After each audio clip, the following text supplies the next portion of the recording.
As an Eucharistic minister, Margaret O'Connor has seen some things that cause this normally quiet and humble servant to speak up and chronicle oppression of women priests. She has tried to make the Catholic Church accountable for its sins quite loudly.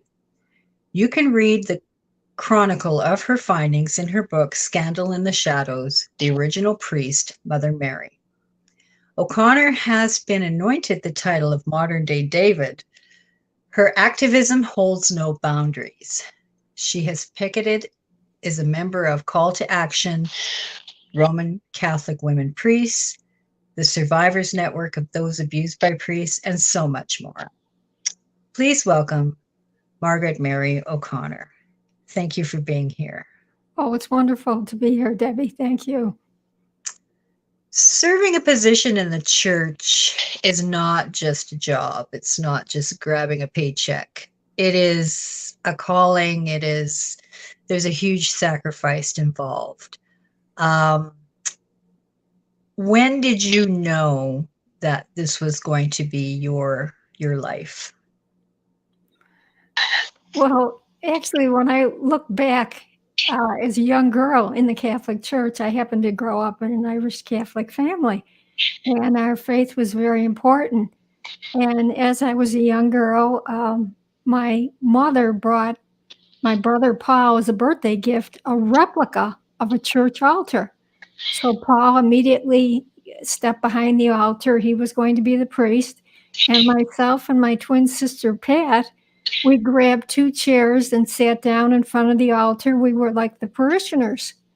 And everything was going fine, Debbie, until some point I remember I stood up and I said, Paul, I want to play the part of the priest. And I'll never forget. He said, you're a girl. You can't be a priest. You have to be a man. So that point was indelibly, I learned that very quickly that, gee, there's a difference between being a girl and a boy in the church. Well, then come a few weeks later, my mom was a church organist.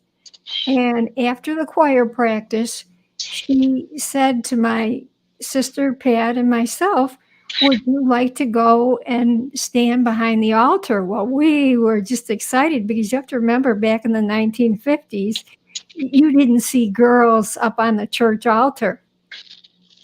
So Pat went behind the altar first, and it was my time, and I practically just got situated behind the main altar. And I'm looking out and I'm imagining on the weekends, like in the 50s, those church pews would be packed. And I'm thinking to myself, oh, this must be so neat to be up there. And all of a sudden I hear this gruff voice. What are those girls doing up on that altar? They belong nowhere near this altar. Well, my mother then, she wasn't one to rock the boat, but she said back to the Monsignor, oh, that's right, Father, unless they're cleaning the altar. Wow. And he just immediately turned around and he left the church. And I was concerned because that was my mom's boss. But you could tell, I mean, just his whole tone, his demeanor, what a way to approach young girls with, such a condescending. So that was another indelible mark, that, yeah, there is a big difference. So anyway, when I went on into my 20s, I would hear at the time, I considered them rumors because we were always told, look, there never were women priests in the Catholic faith, within our early church history. So I would ask monsignors and priests, no, there never were women priests. So I got to a certain point in my middle life and I wanted to, study the faith more closely. And I went to a seminary and took pastoral ministry. Well, they had a great research library, but I was very naive to think that I might find the answer there. So then I went on, and my curiosity, it really was getting the better of me. I'm going to find an answer to this. So finally, after reading book after book, I came across wonderful books that this one is by Jan Vinchgaard's The Ordination of Women in the Catholic Church, Gary Macy, a Protestant minister, The Hidden History of Women's Ordination, and then there's a Catholic sister, Chris Schenk, Crispina and Her Sisters, Women in Authority Positions, and as well, there's a number of other books written by women's sisters and different biblical research experts, women, from all across the country. Well, what I found was I learned that through biblical research, you can't find this in the Bible, something really wonderful and special, that Jesus's own mother, Mother Mary, was actually a woman priest. And I threw the book up in the air. I was so excited. And then I went to pick it up, and I'm going to refocus. Did I actually see? Did I read what I just, and sure enough, I did. But all of a sudden, that wonderful joy dissipated because I came to the realization that my own church had betrayed my trust. I had been lied to. And how do you ever digest something like that, let alone swallow it? And I'll tell you, there was a period there that I really wasn't a happy camper. And I thought, how am I going to move out of this? So who better than to follow Jesus's own example? What did he do? He spoke up in his own time against the church authorities back then. And he not only spoke up, he also tried to enact change. And I thought, there are Catholics that know this, but whether you're a Catholic, a Christian, whatever your faith denomination is, there's millions of women, not only here, let alone here in the US, but go over to Ireland, go over to Australia, to Asia, to Africa, that have never heard this wonderful truth. And it really got the better of my conscience. Who are these? And some people might be offended, but I'm saying so-called men of God, because why is it right that they can keep, in a sense, this information hidden? And especially in the Catholic Church, with a big issue being women's ordination, and then knowing Mary herself was a woman priest. This is terribly wrong. And it's like a grassroots effort. I wrote the book, but then I'm trying to get that knowledge, that wonderful truth out there.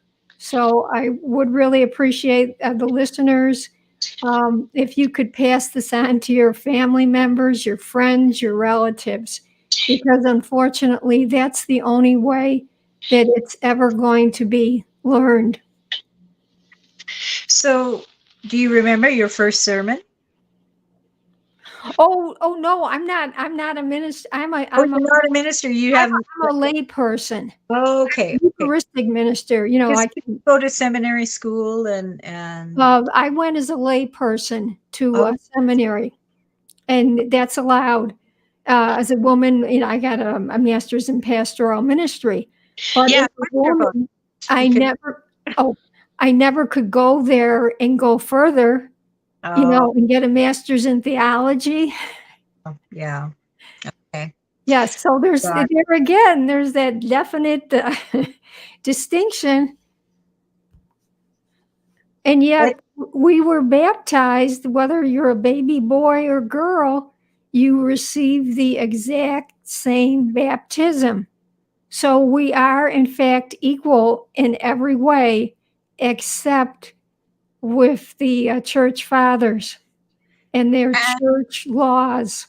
Why do you think that is? Because it seems to only be the Catholic Church, doesn't it? Because other churches, women can be ministers. They are starting that. Yes, they have started that in other denominations.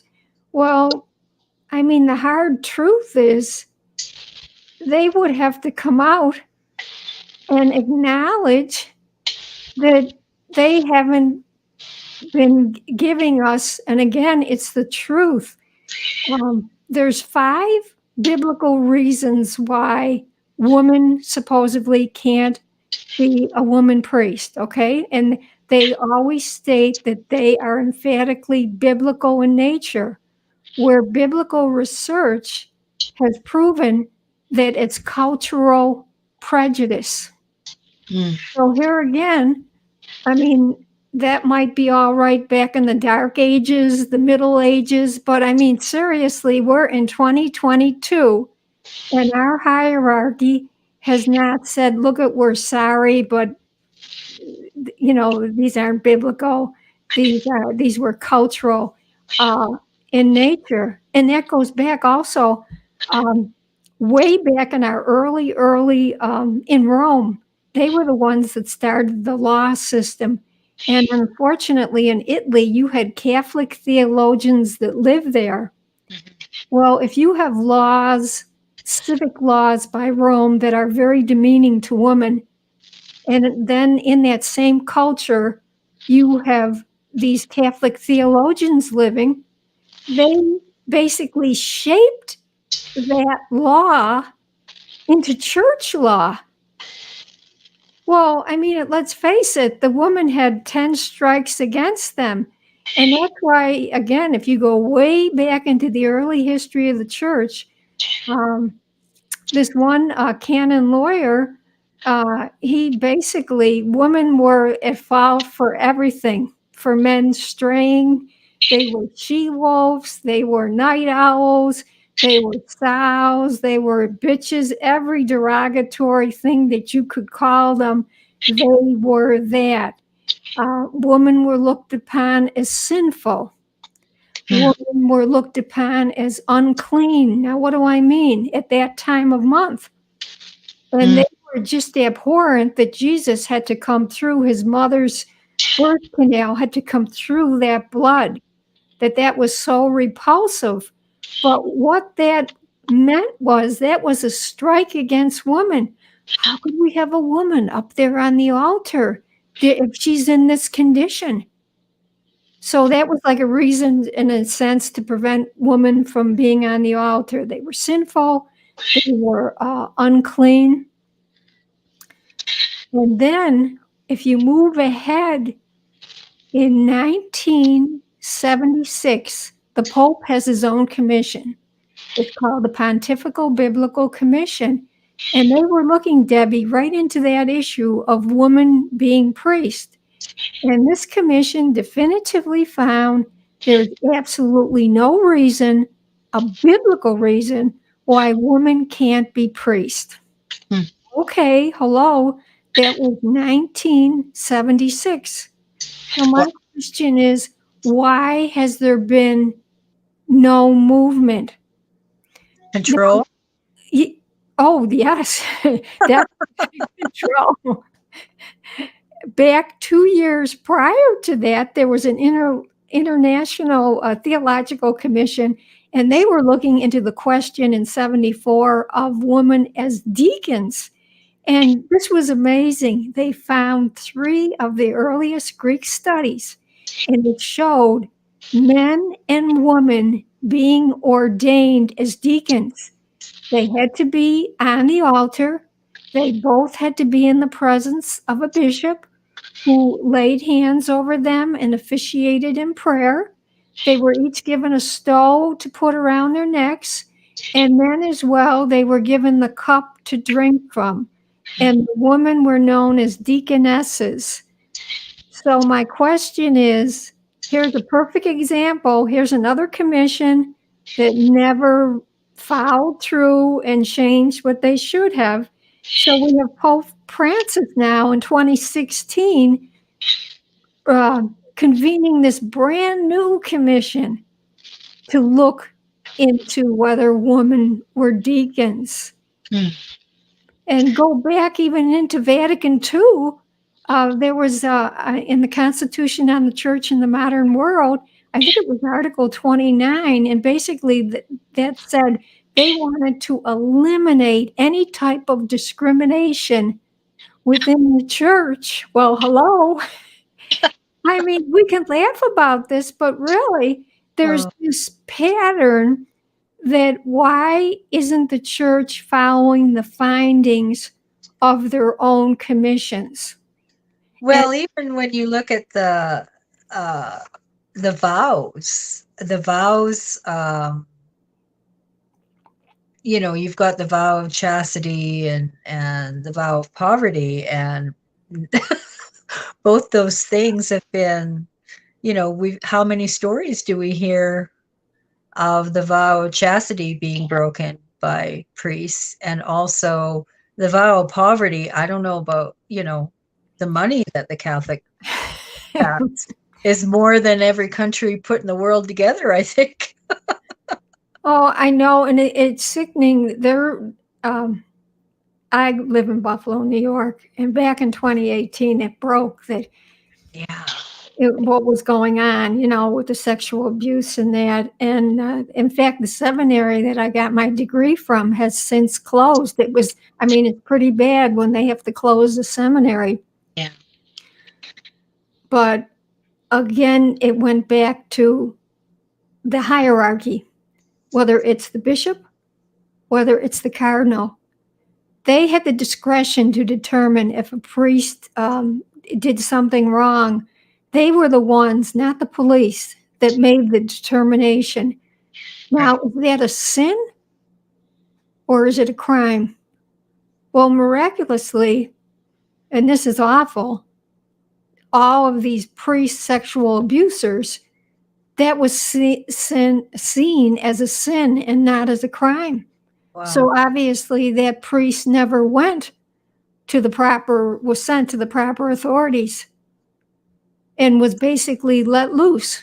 That actually explains a lot. Yeah, it sadly does. And when is this hierarchy going to learn? Look at we know back in Boston, I think it was 2002 is when that all awfulness came out. And then there was the movie Spotlight, which was excellent. Oh, yeah.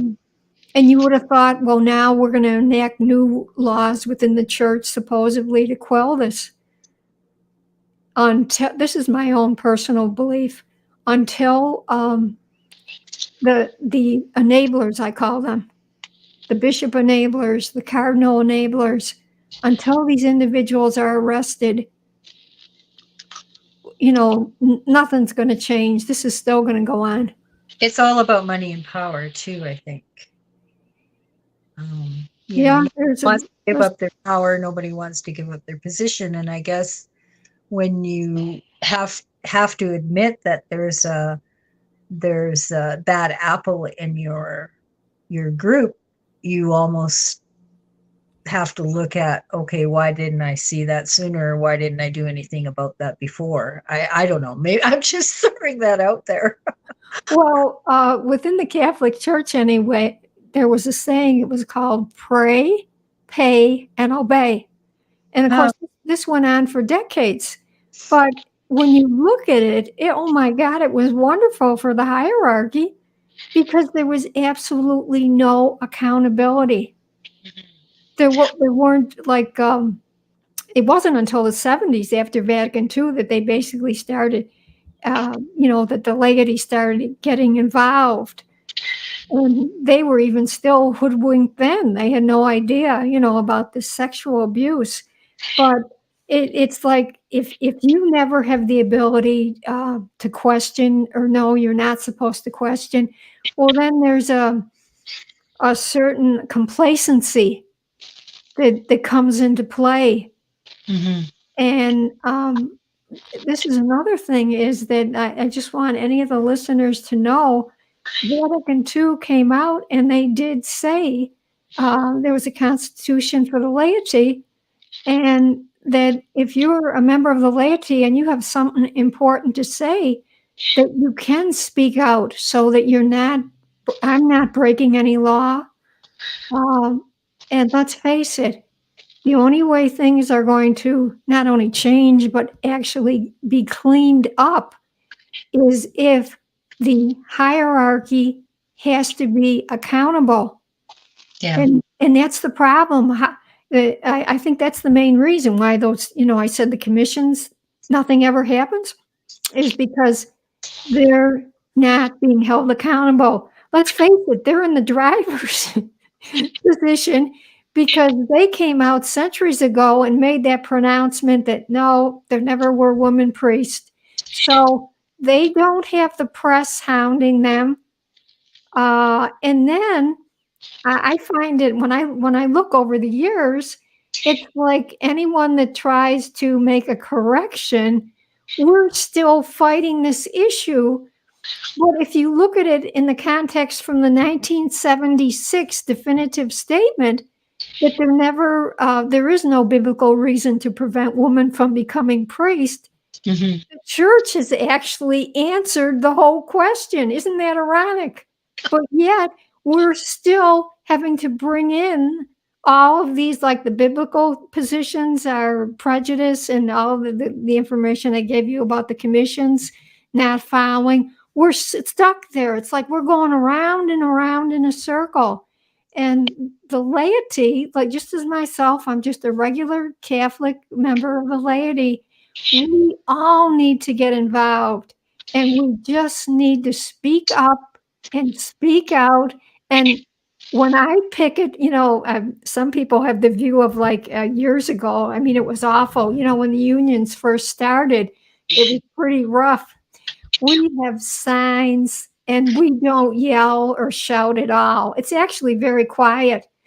The shouting comes, unfortunately, when it's oftentimes the first time that people will see this issue. And of course, they're very offended.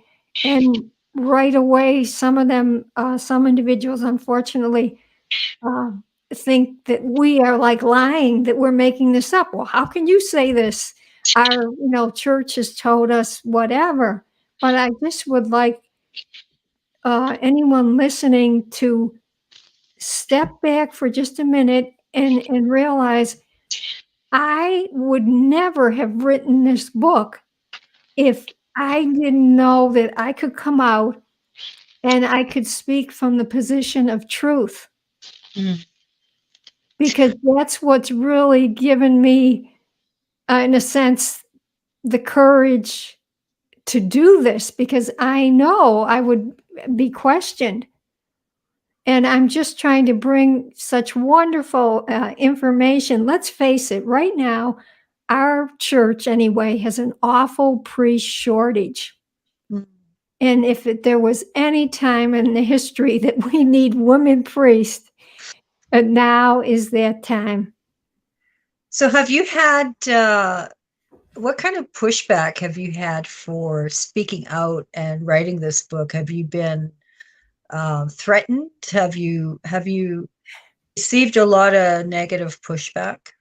Well, there was one incident in particular, and I'll never forget it. This was a Sunday morning. It was a St. Patrick's Day.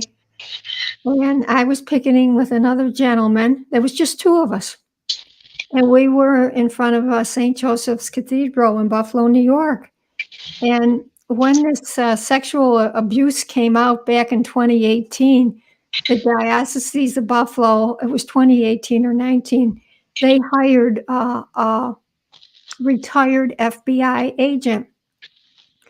And in the summertime, we were picketing at that same church. And a woman was questioning things, and she talked with the FBI agent, and he went in, and as soon as the door closed, 5 police cars came one after the other. So now go ahead. And I'm on the St. Patrick's Day. I'm at that same church, and I'm talking to the same FBI agent. I did not initiate the conversation. Oh, and he ended it, "Have a good day. I hope it's not too cold out there for you." And he turns around to walk up the stairs, and my heart just sunk. I see these 5 police cars, one after the other, pulling up. I mean, that's no coincidence, Debbie. You Yeah. don't get 5 police cars and then so quickly. So Mm. they come out and there's one on one side of my shoulder, there's another policeman on the other side of my shoulder, there's 2 behind me, there's one standing in front of me. I mean, I don't consider myself a criminal, and all of a sudden from behind, I hear in a real gruff voice, "Get across the street." Well, I was really confused, and I turned around and I said, "Officer, have they changed the, ordinance for picketing?" And there was dead silence, and the younger police officer said, "Ma'am, we're asking you nicely to, go across the street." So, of course, I didn't wanna get arrested, so I went across the street, but I'll tell you, that was to me, that was the most pathetic show of the police force. I mean, what would happen if there was some dire emergency, someone needed a policeman, and you've got 5 patrol cars with, 2 officers, you know what I mean? Something's wrong. Wow. Mary, I have to stop you because your audio is kind of going weird too, or it's mine, I don't know. But wow, wow, wow. Um, this is incredible. I think you are one of the bravest people I've ever met. And I'm just so blessed and thankful that you chose to come on my show. Thank you so much. Oh, thank you.